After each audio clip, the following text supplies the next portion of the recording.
time. Ladies and gentlemen, welcome to tonight's American Sci-Fi Classics Track quarantine panel. You are doing the correct thing on a Thursday night. You are hanging out with the coolest of people, and that's us. Don't let anybody fool you. If they say they're cool, they're lying.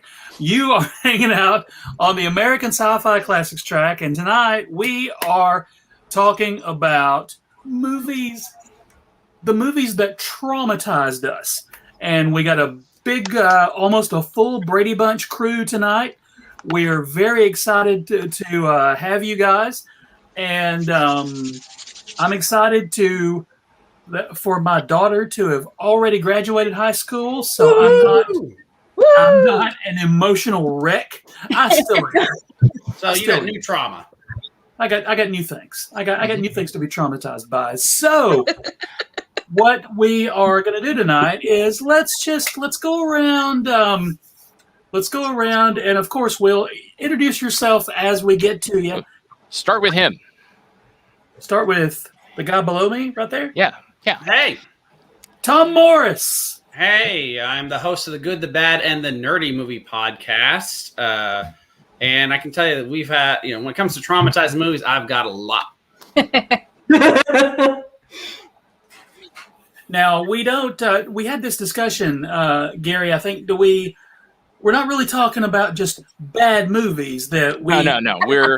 Otherwise, we'd spend the whole time talking about movies by Jim Jarmusch. Sure. Hey! No. This is the Don Bluth Memorial group. Yes. It's true. That's what we're talking about. You are 100% correct. What we'll do is we'll start with we'll let each person. Gary, finish the introductions, maybe. I could do that, I guess. One internet. Look.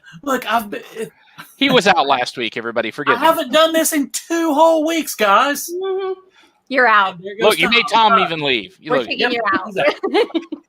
All right. So diagonally from Tom, one internet south of Bobby Nash, Stormy. Welcome. Hi. How was everybody tonight? Everybody ready to... I probably shouldn't have worn mascara because, all the PTSD is just going to come back and I'm just going to be like, Mrs. Brisby. I've heard that the secret is you put on a waterproof mascara and then you put on a regular mascara so when you cry, you get both the beautiful run and keep the eye makeup. I have so many mental illnesses that my tears just eat through it. It could eat through acid. You have to understand. All the body just bring me over and make me watch one of these movies we're going to talk about. And I was just like, you got to understand something about Ugly Cry. Ugly Cry beats mascara every time. Yeah. No, you got to go pure Tammy Faye. Yeah. Diagonally north, as I'm looking at it, diagonally northeast from Stormy. One internet away from Stormy, diagonally northeast. Bethany, how are you? Hi, everybody. It's always great to be back here. And it's going to be super fun because I'm actually recording a podcast after this. So, Nice. And this was your idea. And this was my idea. So Bethany is the author of this trauma. of this traumatic idea. wait, okay, so I'm not taking responsibility for all y'all's trauma, just for the idea of the panel. This is all I am responsible for. And, we are not, we are not liable for anything else. I don't know. what's your last name? I want to take down notes for my therapist. Right? It's her fault. She made me do this. Well, technically, it's Gary and Joe's fault because we did this entire panel just on the never-ending story. And we were like, there's so many other movies that did similar things. We should just have a panel just on that. And I just reiterated that a couple weeks ago. So one internet north of Bethany, Denise. Hi, everybody. I'm Denise, and this is Munchin. She's been my unicorn companion since 2017, and I got her in Munich. And to all of my German friends, I apologize for my German accent. Please don't murder me. in German.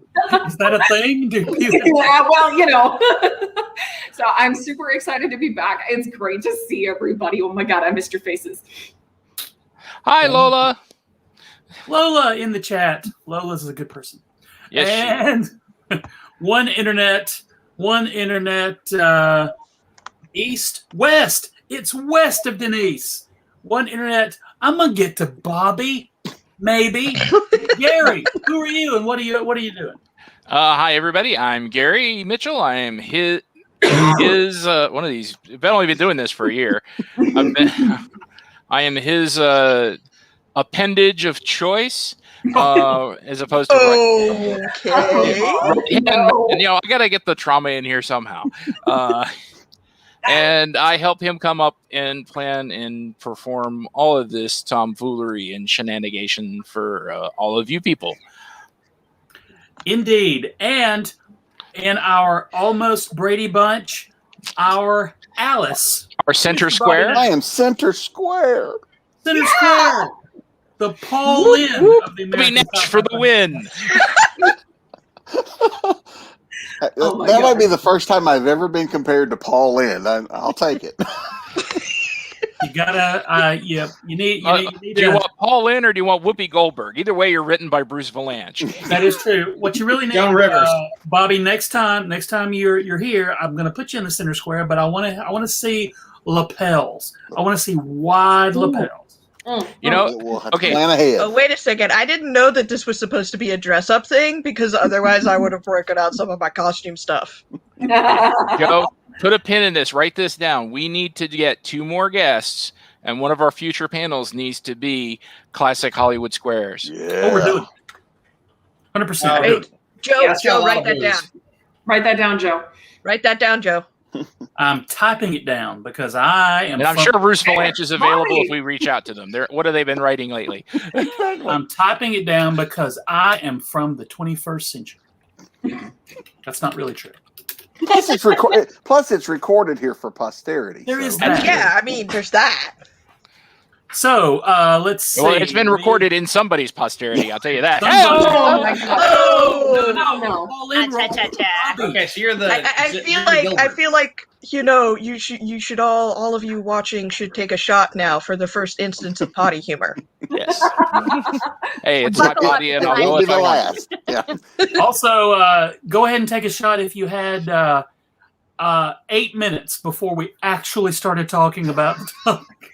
Yes. And also give a wonderful shout out to all of our people watching at home, Yes. especially Thank Mr. you. Darren Bush, who is and he finally remembered to give us StreamYard permission for his name.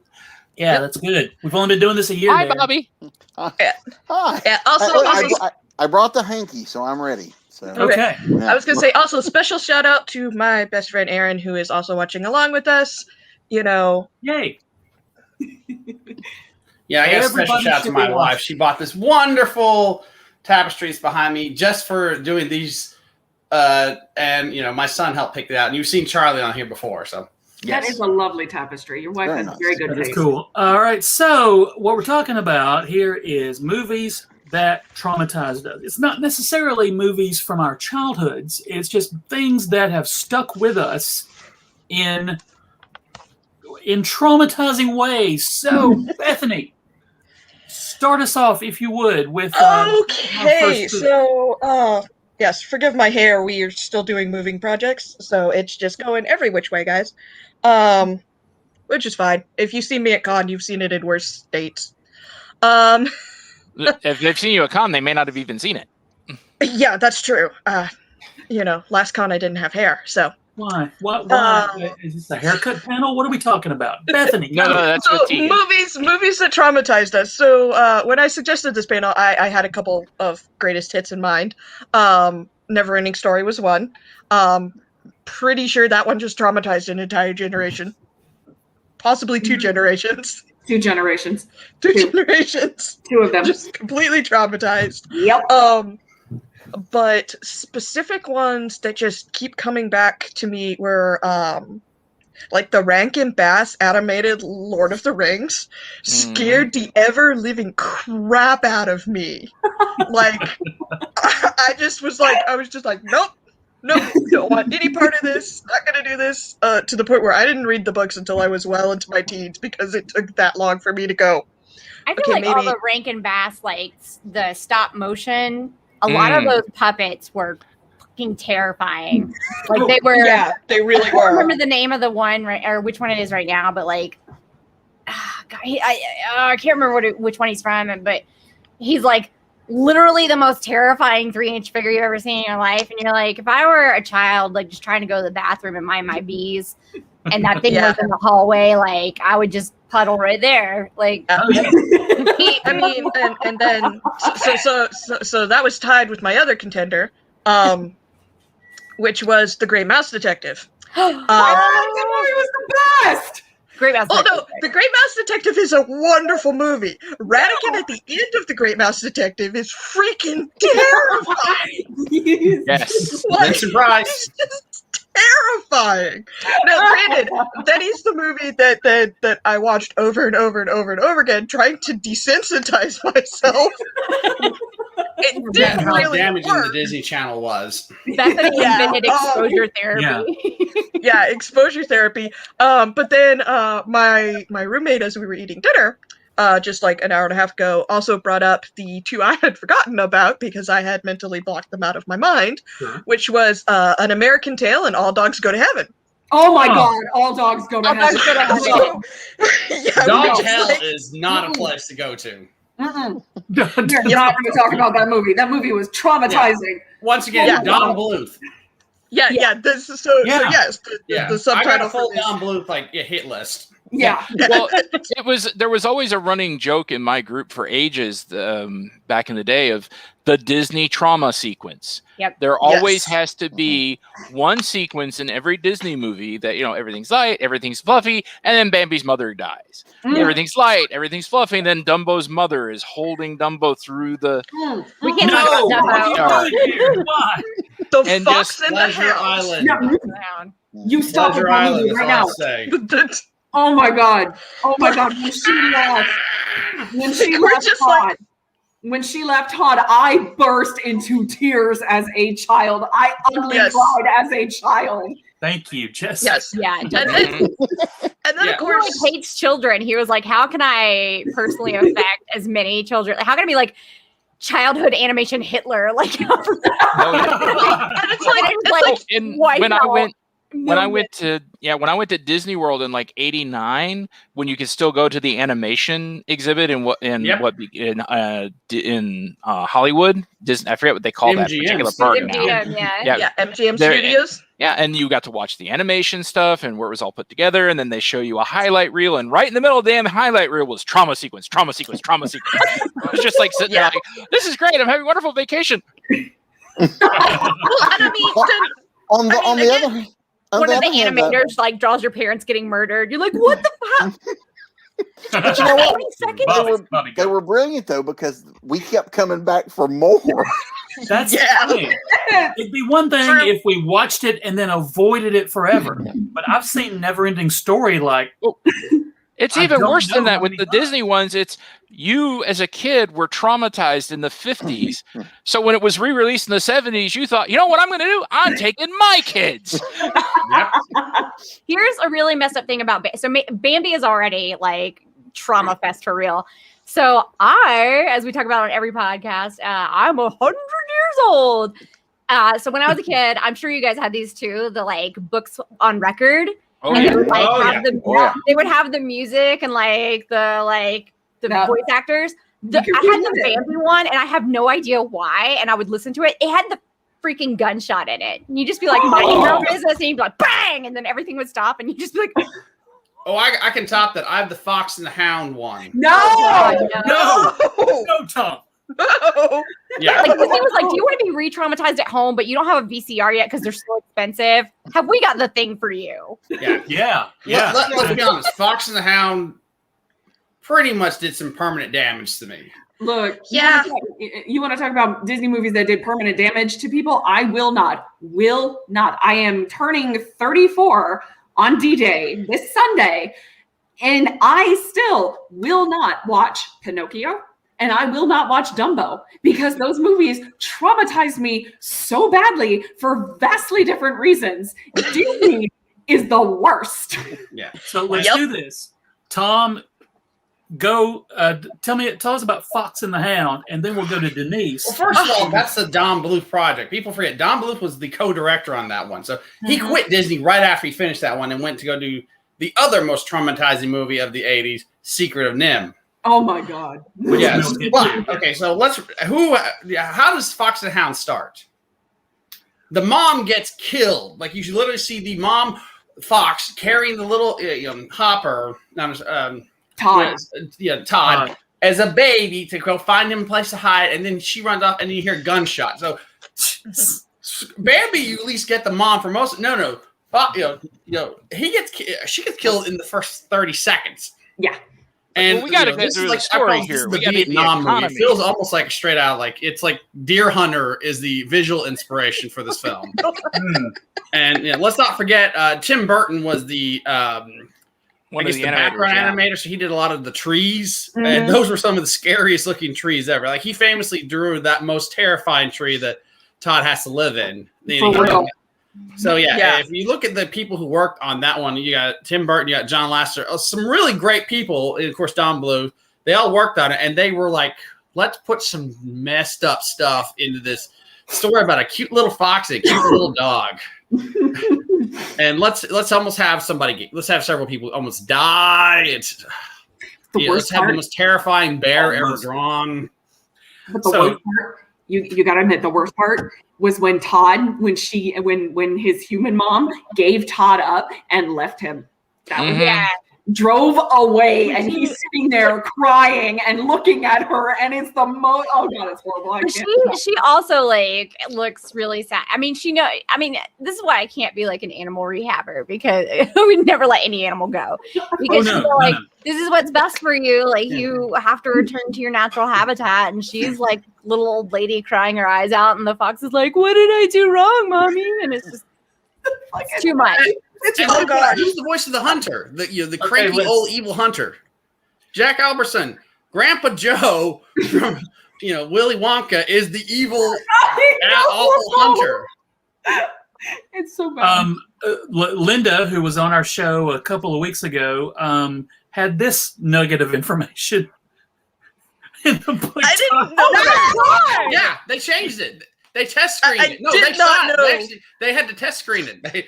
They famously test screened and changed the ending. Was that the part that was too far? Yes, that was the part that was finally too far. How was that? Yeah. Like, and I mean, granted, we saw Fox and the Hound right around the same time that they were handing me Where the Red Fern Grows and Old Yeller to read, because my parents couldn't keep me in books when I was a kid, and they just kept chucking things at me. So yeah, that was just like extra super trauma, because those were like in the same week. I read that book 7 times. And think of this: what they followed Fox and the Hound with? Secret of Nim. Black Cauldron. Oh, the Black Cauldron. Yeah. The Black Cauldron, yeah. Yeah, so I mean, Denise, Disney was going through some stuff. They made Tron in the middle. Yeah. Well, that's a whole other panel. Tron is. Live action, they made one of the most scariest live action this time. We had Watcher in the Woods and Something Wicked This Way Comes. Yeah, Disney was going through a phase. And if you had the Disney Channel back then, those things were on all the time because they had to make their money back somehow. So you got so if you were like, I mean, Song of South was even on back then at like, okay, we're not. I know that's the point. Disney put anything that was terrifying on for any kid to watch. Yeah. I mean, we could do a whole panel on the dark era of Disney, and I think we may have at some point. So we'll put a pin in that for. Yeah. Well, that's I mean, Fox and Hound is like the definitive, terrifying, traumatic. I mean, sorry, Bambi. Fox and the Hound was like, we got to go for the. We got to top that. Go hard. Let's go hard. Yeah. So, Denise, tell us about Pinocchio and Dumbo. Yes, please. Yeah, Dumbo. Okay. Man. Dumbo. Stormy knows. It's when Dumbo's mom is getting taken away, and she cradles little Dumbo in her trunk. Or was it Dumbo that was getting taken? Dumbo was getting taken away, wasn't it? Either way. I No, refuse to Dumbo's watch being it. bullied by some bratty kid, and she protected. Right, she was comforting him, right? And then, well, no, she beat up. She spanked the bratty boy who was like making fun of his ears. Yeah. Well, Right. whatever happened, I think I think his mom was going to be taken away, and she wrapped him up, and she was hugging his. I can't, man. It's his mom. No, Yeah, but they've got her in that horrible little wagon car. The Mad elephant. the train car, yeah. Yeah. Yeah, and she's just reaching for him, and I'm like, but why? I can't handle that. I can't. I cannot watch that. Yeah, movie. nope. Yeah, and they got that Nope. song "Baby of Mine" while she's trying to like. Yeah, No. I can't. I cannot do it with the music and the thing. Now, Pinocchio, completely different reason. So Okay. Pinocchio, you remember when I Got No Strings, and he goes to that weird Stromboli. island where like the boys turn into donkeys or something like Pleasure that. Island. Pleasure Island, that's what it was. And Pinocchio, I don't understand why this did it to me, but Pinocchio turning, or the little boy, it was Pinocchio and the little boy, they both turned into donkeys. My little brain at that moment could not handle that. It scared me so fundamentally that I cannot physically watch that movie without getting sick. I do not understand why. Okay, here's the thing about Walt Disney's take on that too. They drew it two different ways. They drew it where you see him actually kind of lose his brain and become a donkey, and then Walt was like, "No, that's too terrifying." So they did it in shadows. No, That's even that's worse. actually, I think, more terrifying. The version that I watched when I was a kid, I don't know if they changed it, but the version that I watched when I was a kid, they actually physically showed him transforming into a donkey. You see that part, but when he goes "Mama," and you see him like losing his, jeez. they decided that was too traumatic. So they and then it goes into whatever it was. I physically cannot watch that movie now. I was hoping you guys were going to be done talking about Pinocchio. I left for a minute. One straw. I'm so sorry. I'm done now. I promise. But again, that Disney trauma sequence has got to be in there. It's god awful. So let's do this. We've given Disney their money. Let's go outside of Disney World and let's go. Harder to do.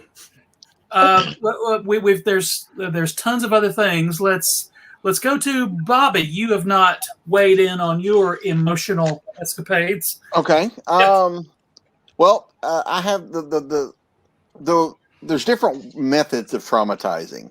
For anybody that knows me, my favorite movie of all time is about a big giant killing machine, stalking the beaches of a tiny little island town. My best friend's wedding. Yeah, yes, Jaws scared the crap out of me so much as a kid that it literally kept me out of the water. Like not just ocean. No lakes, no swimming pools for years. Because if you're in the pool, that door is going to open up and the shark's going to come out. Yeah. Jaws 3. Oh, wow. Jaws 3. Yeah, I was convinced that Jaws lived in our bathtub and wouldn't pull the drain. My mom would go in there in the middle of the night, there'd be cold, dirty water, and she'd be like, what the fuck? Yeah. And that movie has served to scare more people out of learning how to swim. Yep. So that one would be my top one. The other one that was traumatizing in bits and pieces that I think probably has also scared a lot of people is The Wizard of Oz. Yes. There are a lot of my terrifying God. moments in The Wizard of Oz. Ooh. When Flying monkeys. Which part is more distressing? Is it the tree that throws the apples? well, for me, as a kid, I was terrified of the flying monkeys. Yeah. Mm-hmm. The monkey scared the hell out of me. Yeah. But there was also, but now that I'm older, I see how they do it. But when the witch is in Munchkinville and the smoke comes up and she is just there and then she's gone. Little me, little 4 and 5-year-old me watching it didn't realize trapdoors existed. So to me, she was really doing that, and it was just so scary. And Margaret Hamilton plays her so just over the top with that cackle. it stays with you as a kid. It does. Yeah, you get those shivers down your spine every time you hear it, and you're just like, nope. And there was always a musical. There was always a musical score that went with her appearances that just makes it creepier. And that's the kind of stuff that followed me for years, is just hearing that music. And I appreciate, Bobby, you in your Paul Lynde role bringing her up, because she was in the Paul Lynde Halloween special. I try to connect the dots for you, Joe. Thank you. Even when I don't realize I'm doing it, I'm connecting the dots for you. In that same vein of over the top and just playing characters really well, Gene Wilder as Willy Wonka scared the shit out of me. I could not reconcile him as an actor until I started watching Young Frankenstein. And then I was like, oh, he's not so bad. As a child watching Willy Wonka, no, absolutely not. Gene Wilder. I stopped eating candy. Oh, wow. But I think it's funny. We're scared of the flying monkeys, but not the tornado. Mm-hmm. Yeah. I mean, the tornado's fine. Here's the thing. We've lived through tornadoes. We know tornadoes exist. Flying monkeys, we've never. What is that? But admittedly, the best special effect is the tornado sequence. I mean, it's true, yes, but flying monkeys are terrifying. Yeah. Oh, yeah. And it's like, But that tornado was also, it just picked the house up and set it down. Nobody got hurt. Nothing broke. Nothing. Right. It's not like it was like a Twister, a tornado out of Twister where, you can go through houses and all that jazz. And since we brought up Jaws, I have to I'm contractually obligated to remind everybody that when I was 5 years old, my father decided that the perfect movie to take his kid to see as their first movie in the theater was for 5-year-old me was to go see Jaws. Oh, I am so sorry. Jaws 3D was my first one, and apparently I kept pulling off the glasses, and my mother, for some reason, had a small office in her purse. So she cut the arms off the 3D glasses, cut a rubber band in half, stapled the rubber band to the glass, and literally strapped them to my face. And so you're gonna see all 3 dimensions, Stormy. Which, I mean, now I watch it as an adult, it looks like a loaf of bread that's vaguely shark shaped. But here's the thing: when I was 21, I asked her what my first movie was, and she was telling me, and she told me this story.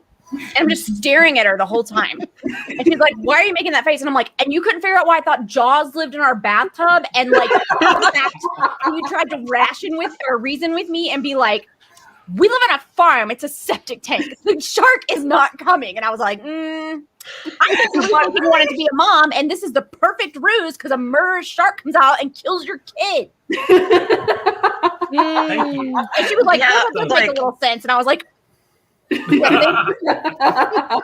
so Gary, let's you gave us a preview of one of the movies you're going to talk about. So here's one. Well, that one I'm saving for when Denise gets to it, because I actually love that movie. Oh God! But the one I'm going to start with, the one that really freaked me out as a kid, was Escape from Planet of the Apes. When I was a kid. And I love the Planet of the Apes movies. I love Roddy McDowall. I think he's one of my favorite actors of all time. I'll watch anything he's in, partly because of the Apes movies.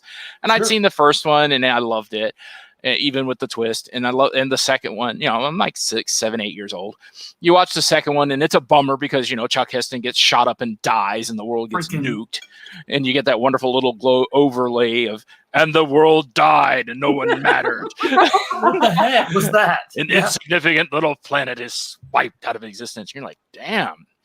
And then you get to Escape from Planet of the Apes, which has Ricardo Montalban, who at this time, I'm Fantasy Island kid, so I loved Ricardo Montalban, and we're getting him, and we're getting the apes in modern day.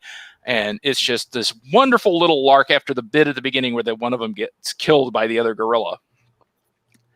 And you get to the end of the movie. They've got a baby.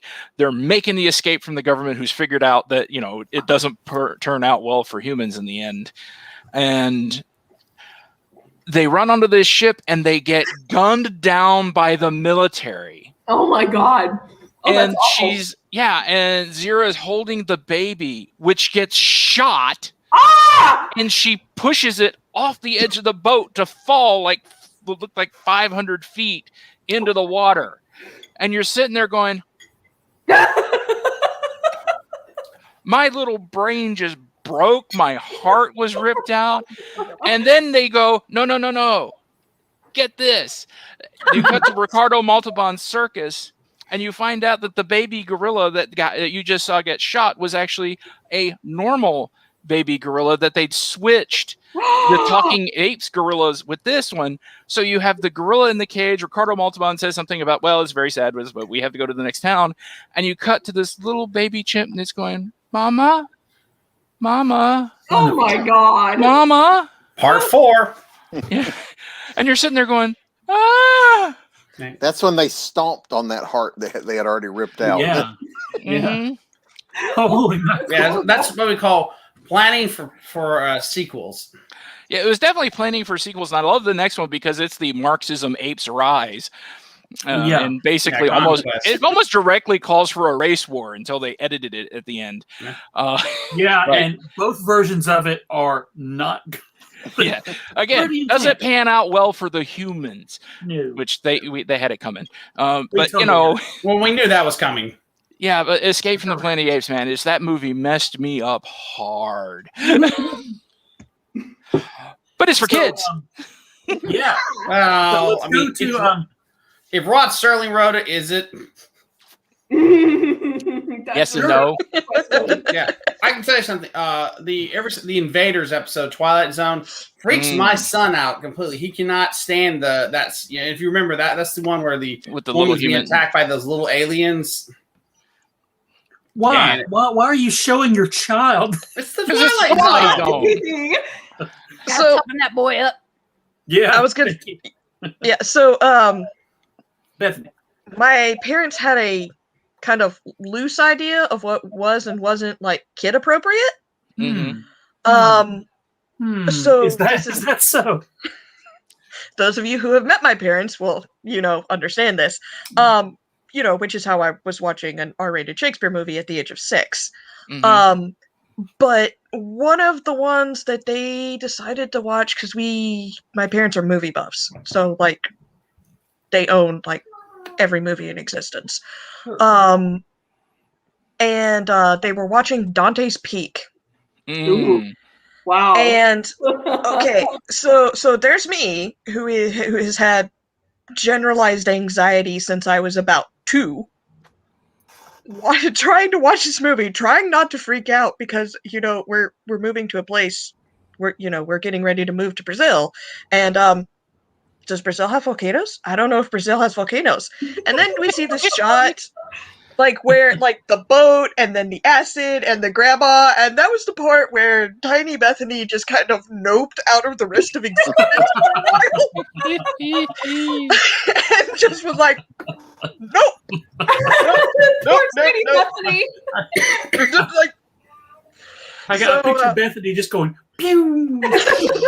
Like, very, very much blue screen of death. So it's just me, but shorter because my face hasn't changed since I was born. Your height hasn't gotten much better either. No. I was gonna say Gary's seen some of my baby pictures. He can attest to this. She went from here to here. Yeah, pretty much. So yeah, no, that was one where I was just like, blue screen of death. I'm just gonna disassociate for the rest of this movie. Go somewhere else. Story, so let's talk more about Willy Wonka. We can skip over that, or we don't have to. I love that movie. Like one of my nope out of this cast. She's gonna like. No, go ahead. Whoever was there. Gene Wilder is such a fantastic actor. He really is. He's brilliant. If you watch him in Young Frankenstein and Blazing Saddles, I mean, between the two of them, I would have to, for my personal preference, I would say Young Frankenstein is actually my favorite performance from him. But when you are a child, and this is supposed to be a children's movie, that man. Yeah, That man was cold-blooded. And like so much stone cold. He put so much thought into that performance too. I mean, he really worked on. He was like, he's the one who came up with the idea at the very beginning where he's walking with the cane, and then takes the step and the cane isn't there, and he does the tumble roll. And the director's like, "Why do you want to do that?" He's like, "Because I want people to know from the first minute they can't trust me." Exactly. And you know, as an adult, when I watch Willy Wonka, because I actually prefer the old version of Willy Wonka, the Gene Wilder version, to the Johnny Depp version. No, that's also creepy. Yeah. Right. In a whole different way, though. In a whole other way. Yeah, it's more overtly creepy. Yeah. Gene Wilder's a child killer. The Johnny Depp's more of a child. Moving on. So when you're an adult, you can appreciate the magnitude of the performance. You can appreciate what Gene was doing with that performance. When you're a child, Willy Wonka is not supposed to be like that.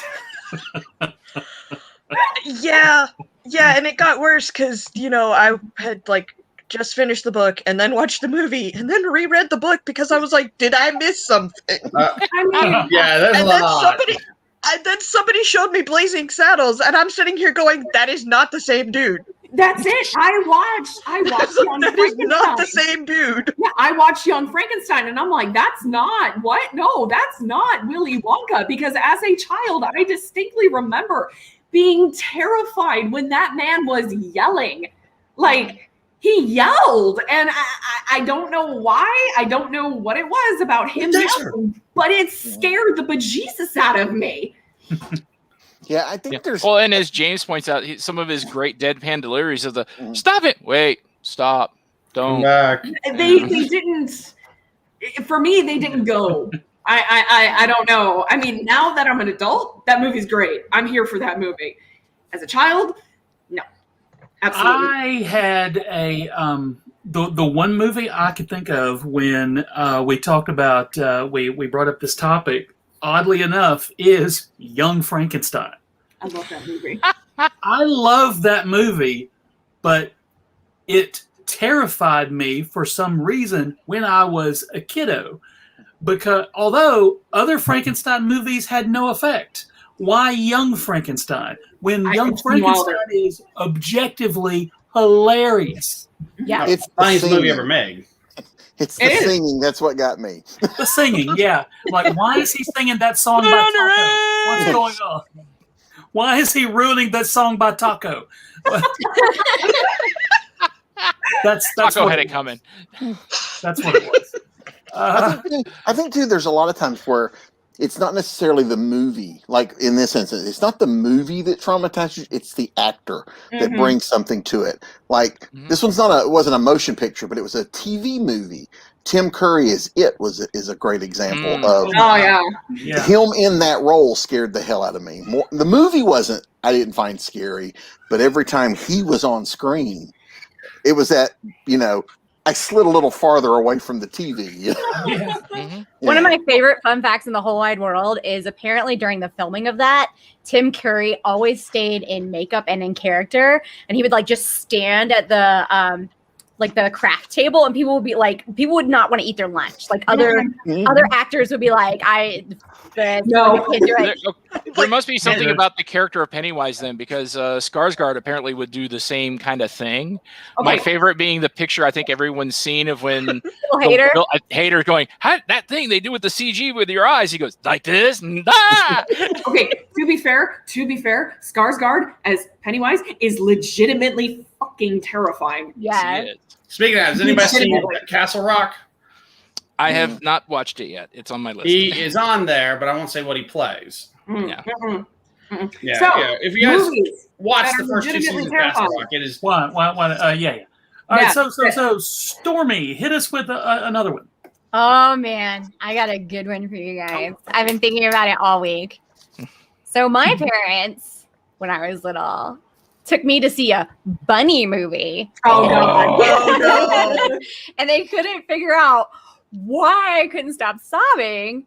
And it's pretty much because, and I quote, the fields ran red with blood. So, Watership Down fucked me up. An entire generation was ruined by animation. just the animation, which it's beautiful, but it's very realistic, especially when you're a little kid, and like, you know, the council refuses to listen to Fiverr, and like he's all like, the hooter-doo-doo is coming, and you're like, what is that? It's a car. It's a tractor and a car, and you're gonna die. And many years later, which is now many years ago, because time is a cruel mistress, Robot Chicken actually did a sketch, but it was it was the little Muppets that lived underground. Fraggle Rock. It was it was Fraggle Rock, but it was the plot of Watership Down, and they would like race across the road, and he's like, but Uncle Matt sent us a postcard, and you're just like, no. Yeah. Poor Stormy. So I was like 4 or 5 years old, and I had just watched Optimus Prime die unexpectedly in the Transformers movie. I had to take it to theater. I was like, what for fucking kids movies? Like, what is going on? I own the Watership Down audiobook, and I was like, you know, because I had heard that the movie was traumatizing for an entire generation, and me being, no, you can't beat the last unicorn, right? Here we go. Yeah. So I listened to Watership Down. Okay, what the hell is wrong with British people? I love you. That's a whole other thing. Dozy, I know you're not watching this, but honey, you know, I love you. I'm sorry I stole your Guinness Blonde when I stole it. Anyway, what the hell is wrong with British people? It just, like, rots their brain, and they're like, baby animals, gotta kill them. Yeah. Well, okay, so with Watership Down, which when I was in high school was still a required English lit book to read, and here I am in internet school, high school, and my mother gets emailed for like a video conference with the online school principal because I have written a very, very long essay about why the hell would you make us read this book? What are we learning from this book? There's nothing we're learning. It just kept going on and on and on and on. And it's just like, well, on the one hand, hey, points because you read the book. But yeah, no, just wrote this really angry like screed to this teacher who just like forwarded it to the principal and went, I can't. I refuse to read it. It's a good book. It's a really good book. I've heard that, and then people are like, "It's not quite as bad." And I'm like, "I'm not for life." I'm enjoying the argument going on in the comments though between Jessica and Linda of read the Plague Dogs, which is the sequel. Hang on, here it is. That's I've heard about that one too. Which the animated one of that is on my short list of other traumatizing ones because it ends with the dogs swimming to their deaths. No, stop! No, and then Linda is saying, "Don't worry, all dogs go to heaven." Part 2 of that thread is don't read the. I will not. Where the Red Fern Grows 7 times with Where the Red Fern Grows taught me that lesson. Yeah. All right. I mean, the Plague Dogs is right up there with Pride of Baghdad of depressing animal stories. Well, speaking of depressing animals, let's talk about we touched on this briefly at the beginning. Let's go back to. I want to make sure we touch on the Secret of Nim. Oh Jesus, no. Okay, so again, Don Bluth. Yeah, that was his first generation. So Tom, start us off with Secret of. Okay, so my fear of needles, I'm certain is because of this movie. Because let's be honest, we see a mouse get stabbed with a giant needle, and sure, it gets smart, but could that have been more terrifying? I mean, as much as there's so much other horrific stuff on Scary Owl, lawnmower, I mean, cobwebs, the whole fucking movie. Stabbings. I mean, literally every that has nothing to do with the book that can burn and move houses. No, the needles. I am certain that movie did permanent damage to me in the fact that when I was like a teenager trying to get me, my hepatitis shot, they almost had to hold me down, and I am certain that movie is responsible. You're like, I passed my SATs. I don't need to be any smarter, please. Please no. Please no. I'm comfortable being an idiot for the rest of my life. Am I wrong? No, you're not wrong. Yeah, but just 2 words. And that's not even my 3 words. The 3 most traumatizing ones. That one definitely is traumatizing, but I have 3 more that's much worse. Oh boy. There's that owl. Gary knows my top traumatizing movie. Gary knows. He knows my top trauma That movie. owl in his eyes, man. That owl in his eyes. Mm-hmm. That's the creepiest thing of those eyes, man. Yeah, look, animators can do a lot. Animators can do a lot. They really can. Mm-hmm. Yeah, including traumatizing an entire generation, 2 generations. That's the best comment all night. Yes. Good job, Facebook user. Yep. So, Gary, do we want to talk about my traumatized movie? Yes. Okay, so. So mean. All right, picture this. I am 9 years old. I'm way more adorable when I'm 9 years old than I am right now. I still have the bangs, but I'm super cute when I'm 9. I am in a military youth center on base, and Gary, stop it! I'm in North Dakota. I'm pretty sure I'm in North Dakota. It's cold. There's snow. And for God knows whatever reason, Mars Attacks is on the television. And I don't remember why I was out of the child's playroom watching what the teenagers were watching, but I was watching what the teenagers were watching, and I was staring at the screen, and Bethany had the shutdown moment. I was screaming internally because I could not process what was happening in this movie. Yep. I cannot watch that movie. I think that movie's hilarious. I love that movie. Yeah, I was again another Disney trip. I went to Disney in like '96, I think it was, and one of my favorite bits of that visit was we stopped at this giant record store there, and I found the soundtrack for Mars Attacks, and I was like, and bought it because I love that music. I can't. There's a missed opportunity if the book and record was not all like read and act, just nothing but act. Yeah. People at Shout Factory, I know you watch me because I've spent thousands of dollars on your material. There needs to be a special edition of this with the Martian sub audio commentary. Martian commentary. Yes. Come on. Oh my God. Do a shot every time somebody says act. Like within 15 minutes, you're dead. Well, and look, if we can have a Galaxy Quest commentary track in Thermian, right? Yeah. We can have a commentary track in Martian. Yeah, but That's all I'm saying. The one thing that but there is something about that. Is, I was going to say the redeeming part. There's some. I like Mars Attacks, but the redeeming part of Mars Attacks for me is Tom Jones, yes, who is the best. And I learned to sing. It's not unusual because of that. Hey, Slim Whitman is the greatest weapon.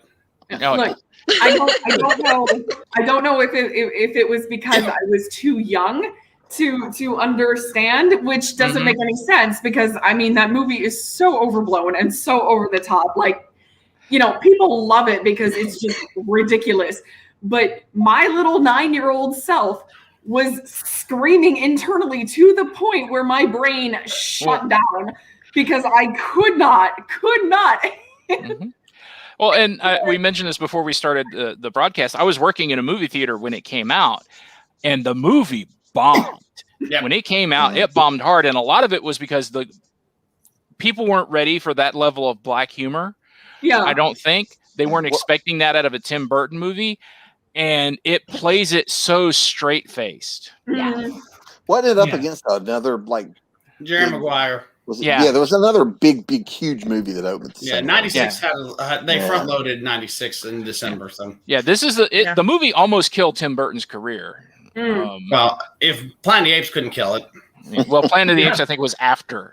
I know, but the point is, his career can bounce back. Yeah. Now, but part of it was people didn't expect how kind of graphic it could be, because when they're using the Martian rays and dissolving people into the skeletons, that's legit horrifying special effect. Yeah. Yeah, and that part right there, That's that part, probably I what did it. remember.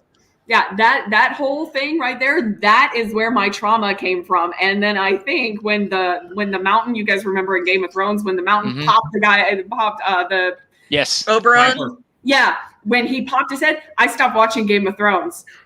Shut it down. Shut down. down. Like, nope. I'm out. Oh, You didn't you got miss worse. anything. Oh no, I eventually went back to it and I finished it, and I'm still pissed off at I have thoughts. That's a whole other track, though. But that, I think that right there, that like I didn't know that was my trauma level until my trauma level happened. It just shut down. That was it.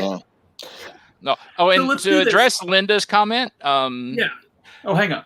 I do want to say I think we all love Secret of Nim. We're just admitting that it's fucking terrifying at times. Yeah. Oh no, we love Nim. Nim is a great movie. It's great. It was a great book, but also when you're 6. Yeah, when you're 5, it's small. just, no. Yeah, it's just terrifying. Yeah. And you're just like The Last Unicorn. Like, that is a beautiful movie, and the book is a masterpiece. But when you are 7 years old, and it's there's that terrifying. red bull. That bull, man. That bull. Yeah, and I It's think most of terrifying. us are talking about movies we love. It's just, Sure. Yeah. you know, Except there's, Mars Attacks. yeah. I didn't know until I was an Except for adult that that one thing. I didn't know until I was an adult that NIM stood for National Institute of Mental Health, and then I was all Yeah, like, I didn't know that either. No, I it's didn't know like- that till right now. Just say it. Joe Makes learned something. sense. Like, Take a shot. another Joe learned something. horrifying level to this story. Yeah, like Nim is a great movie. I've never actually read the book, and I probably should, but Nim is a wonderful Very movie. different. Yeah, I've yes, heard they are that. very, very different. Yeah, but the movie is fantastic. It's just when you're a child. Yeah. So let's go around. And if there's something we have not mentioned yet, I have 3. here. Well, All right. let's start with Tom then. If Tom Okay. has Tom, you start. In 1982, the 3 most terrifying traumatic films for kids came out. E.T., I've heard that. Mm-hmm. Poltergeist, right now is Yes. screaming. and finally, The Dark Crystal. Oh, yes! That was scary as hell when I was a kid. It was Fair apparently my enough. favorite movie as a kid, and then I tried to watch it again when I was 24, and I got literally 20 minutes in, and I was like, "Fuck this! I gotta go." Like, Yeah, I thanks, I'm Jim sketchy and I know it, baby. Steven Spielberg and Jim Henson had it in for us kids. My parents like, hey, it's Jim Henson. If you ever get a chance, Jim Henson originally, the rumor is Jim Henson wanted to do the movie originally in black and white, and someone put up a black and white version with no dialogue. It's just all ambient music. It's on the internet if you know where to look. Yar. Oh, wow. And it's Subtle. you think the movie was dark? Oh boy. Okay, so that was and we. But E.T., go I mean, on our for good friend Colin, but Dave yeah, from let's hit E.T. for a Needless second. Things, that's his legit most horrifying movie. You show him a picture of E.T. and he like nopes out. I mean, What's more terrifying, E.T. dying or when they find him, on the side of the creek and he's all white and like, dying there too? I mean, they're both pretty. Yeah. The puppeteering is just so like, Yeah, when he's when all the guys in the spacesuits come after him and he's wrapped up in the plastic and Spielberg. come Spielberg. on. It's if we all talk our trauma, it's a lot. I mean, aside from Hook when Rufio died, he hasn't been that bad in the last in a long time. But Take 3 more shots, everybody. Take 3 more shots, everybody. yeah, but yeah, so Rufio. And then Poltergeist. Yeah, The kid gets sucked into the TV. I mean, I If love you're Poltergeist. alive, that's not. And it's the static. It's the static part, the thing you hate anyway. for me, Yeah. it's 2 scenes in Poltergeist. The first Okay. is when the mom falls in the pool and the bodies come up. Fun But the fact: one that those are gets- real skeletons, by the way. Yeah, What? Yeah.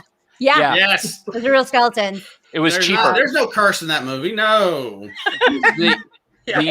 But the one that always got me and made me almost quit watching the movie as a kid was when the guy is hallucinating in the middle of the night and tears his own face off. Oh, yeah, that part freaked me out, too.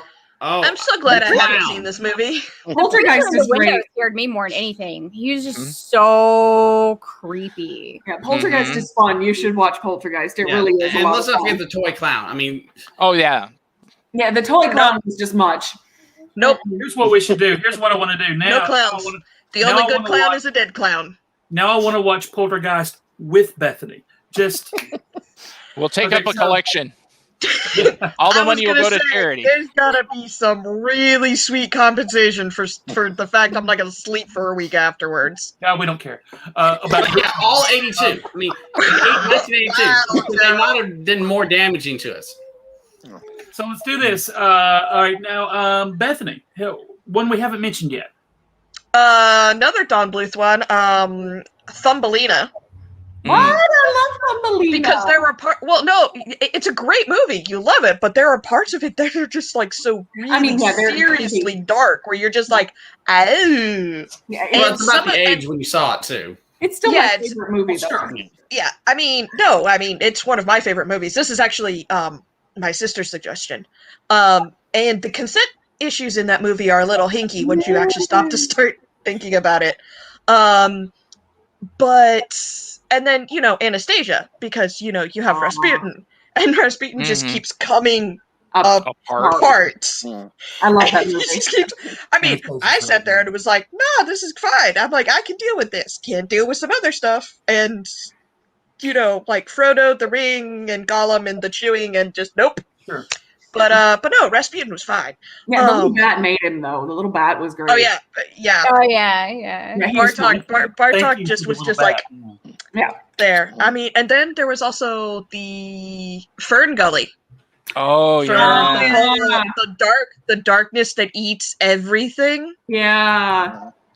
But like, that was Robin Williams' best role. It destroys the forest. It eats you. It eats your dog. It eats everything. Yeah, we slept with the lights on for a couple weeks after that. I do want to throw in this comment from Darren about Anastasia. Totally, dude. Really historically, totally. Yeah, Tom, you have to bow out. So shout us your social media real quick. Oh yeah, folks! Don't forget my podcast, The Good, Bad, and the Nerdy Movie Podcast. We just posted an episode on Miller's Crossing. We're doing a Coen Brothers marathon next few episodes. And if you haven't heard, we did the 12 Days of Star Wars back in December. So we covered every single Star Wars movie. And then we've done some other like dystopian and so forth like that. But yeah, look us up, The Good, the Bad, and Nerdy Movie Podcast. Please check us out. But thanks for letting me be on this one. I've got a little girl at my feet right now wanting to be and you're going to show her Secret of Nim, right? So I'm going to try to read her Snow White and terrify her. There you go. Geez. Thanks, guys. Bye, Tom. Bye. And I actually have to bow out too because I get to go talk about a traumatizing episode of Superman and Lois for the Superman and Lois Tapes podcast. Yes, by the way, tell Michael Bailey he should have been here. Yeah, I will tell Bailey that. But thank you all, and I love you. Love you. Bye. Bye. So Mr. Nash, there's one you mentioned that we haven't talked about yet in the prep. Another Spielberg movie involving Nazis and an intrepid adventurer.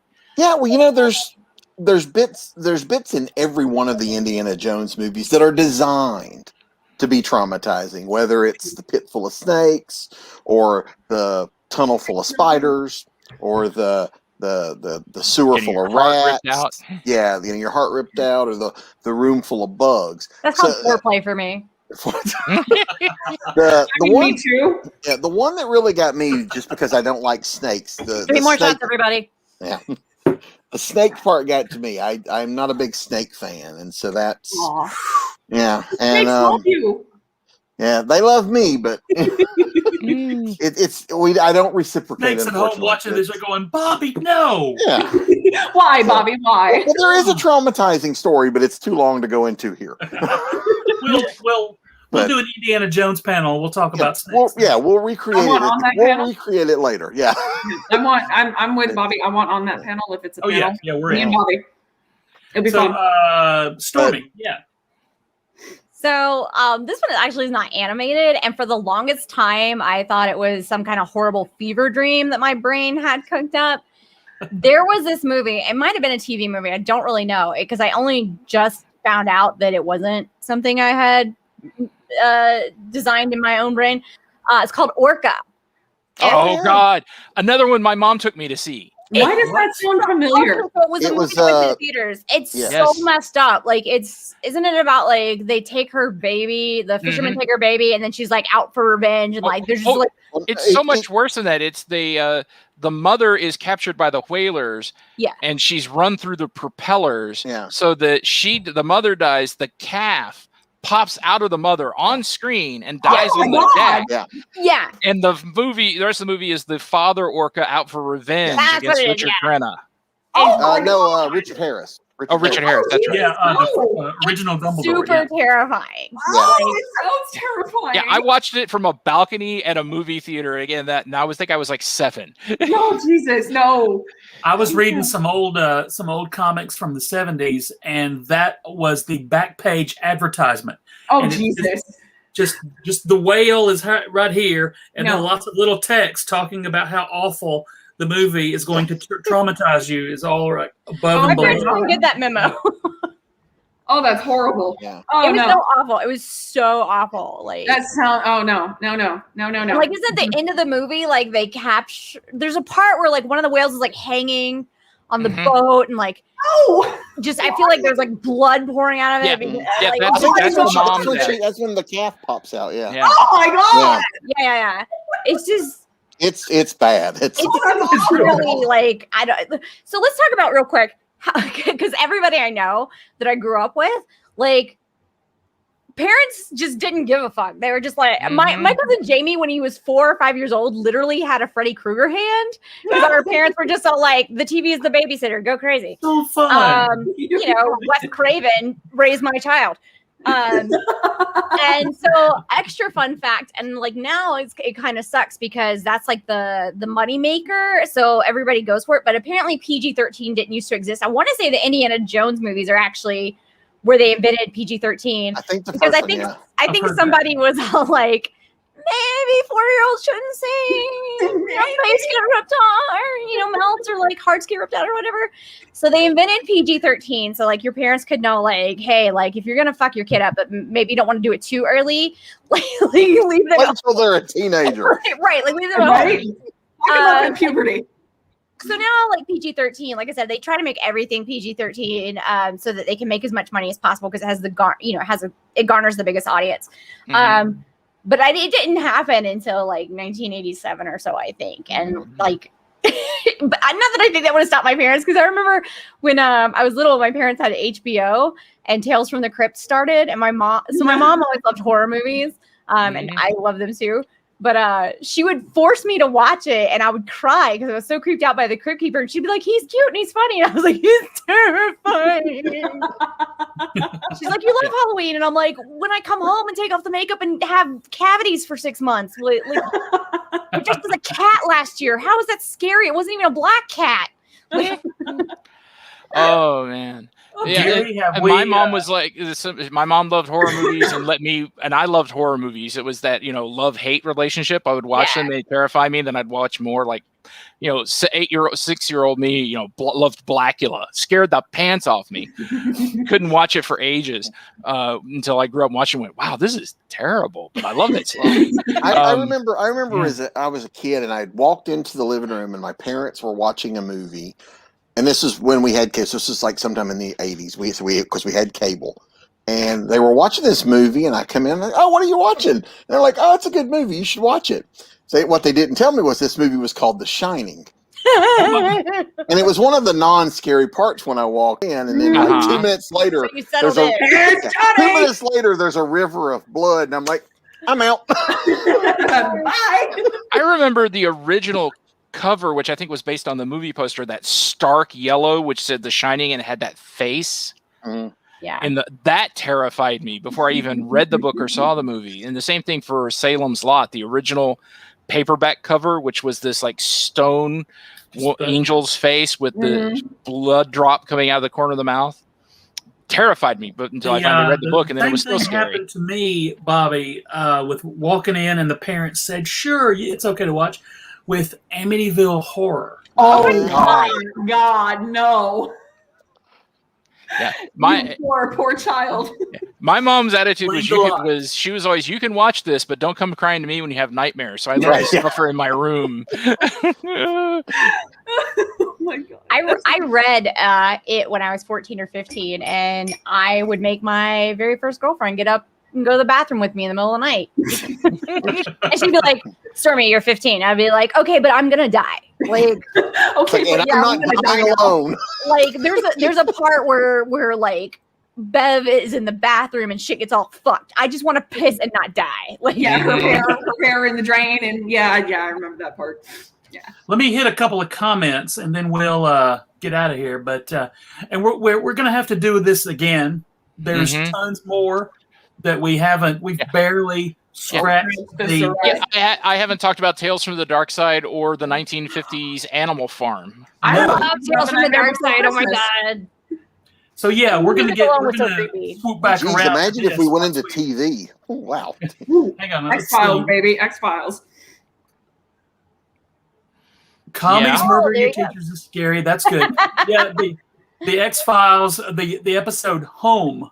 Yes. Which they swore to never play again, and then played like 3 more times before they went off the air. They were like, it's freaky swear, sort of. My wife Steph, she was into the X-Files before I was, and she said, "Well, tell you what you got to do is you got to watch Home." And I said, "Okay, sure, that's fine." No, it's not fine. No, it's not fine. That was my episode. My mom was into it. That was my episode. Nope, I didn't watch it again until I was like 30. I feel like I'll check with Steph to make sure. I feel like she said you have to watch it, and I watched it without her, and then I called her and said, "What have you done? Why? What did you do? Why did you do this? Why did you hate? Why are you punishing me? What did I do?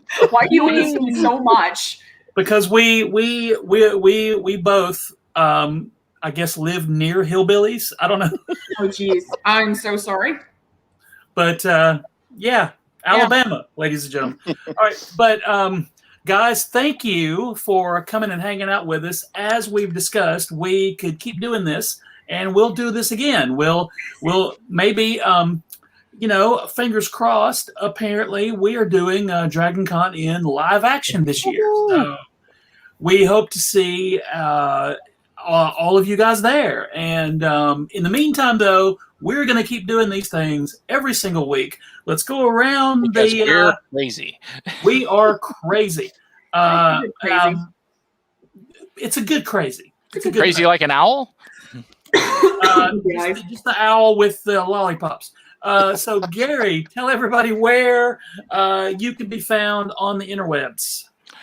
You can find me at Gary_Mitchel, Mitchel with 1 L. You can find me on the Classic Track Facebook page, or on the Facebook itself as just me, but yes, mainly on the Facebook page where I am with him. Okay. And look me up. And Denise. So Munchen, unlike the last unicorn, I will not try to traumatize you, but starting June 6th, which is this coming Sunday and my birthday and also D-Day, I will start teaching history on my Instagram, and you can find me on my Instagram at Layman's Terms. And the entire month of June, we are going every Sunday in the entire month of June. Oh, look, there it is. Yay. There's my last name. We are going to talk about D-Day and everything that encompasses D-Day, Operation Fortnite, or not Fortnite. That's the teenage. Oh. That's the teenagers talking. Operation Overlord. We're going to be talking about everything D-Day. So that's starting on my Instagram on June 6th, and I hope everybody will kind of join me in this fun little experiment that I'm going to start. And Ryan just put up a comment reminding me that I will actually be on the Execute Chapter 66 Star Wars fiction podcast next week. Yeah. Hey, look at that. Good plug. Yes, we are going to be talking about From a Certain Point of View, which is a book of 40 short stories from different side characters. Did I need to know that the creature in the trash compactor was force sensitive and there for a purpose? No. Did I enjoy the story? Also no. But it's the rest of it, Fantastic. Yes. Yeah, I cannot wait for that. And Bobby. I'm author Bobby Nash on Facebook. I am at Bobby Nash on Twitter, and I'm Bobby Nash Writes on Instagram. And my website is bobbynash.com. You're Bobby Nash, whether we like it or not. Whether we like it or not. Yes. Whether you like it or not, you want to fight about it, he's still Bobby Nash.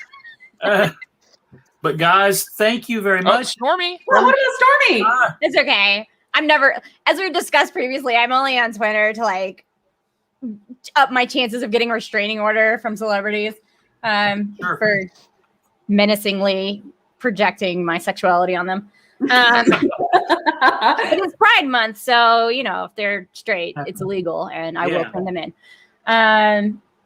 So you can find me on Twitter at @TempestOutOfMouthy, and you can tweet at me, and if you want, we can join forces so that I can finally, and I feel like I have to say this every cast, peg Ryan Reynolds on my birthday, which is International Women's Day, and it's his own rules, so he has to follow it. Yeah. Mm-hmm. That's true. Or you can tweet me cute corgi pics or like funny gifs or like SpongeBob memes, whatever. Heck yeah. Yeah. And everybody, happy Pride Month. Love is love. My goodness. We could talk about that all night. Pardon me. Joe's having an emotional breakdown. Have another shot. Aw, poor Joe. It's good stuff. It's all good. It's all good. But everybody, thank you. Thank you for hanging out with us. We love you guys. We will be back here next week. Join us and all the things that I've been posting the things to. And next week, our panel is We Put Our Faith in MST3K. Yes, we do. And join us next week when we will hear Gary Mitchell say, "Deep hurting." Nice. Thank you, everybody. We will see you next week. Bye, everybody. Bye.